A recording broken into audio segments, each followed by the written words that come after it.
On the 21st of June 1675, the foundation stone of the new St Paul's Cathedral in London was laid. Welcome to HistoryPod.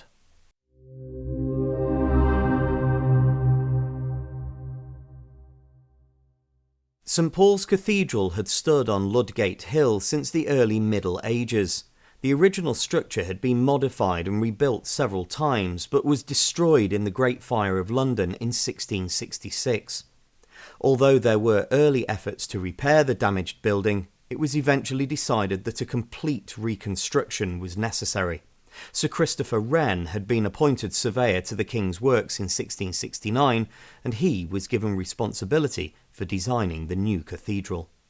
The design evolved over time.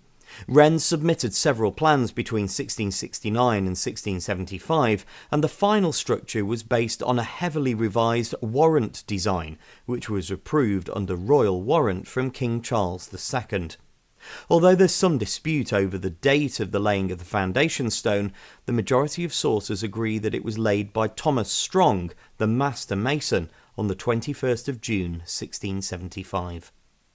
Wren regularly inspected the building throughout its 30-year construction and made numerous changes to the details throughout. The final structure incorporated classical elements and followed a Baroque style influenced by Renaissance architecture. The construction used Portland stone and featured a large central dome, which has since become a defining feature of the London skyline. St Paul's Cathedral was completed in 1710 and was the first cathedral in England to be completed under the direction of a single architect.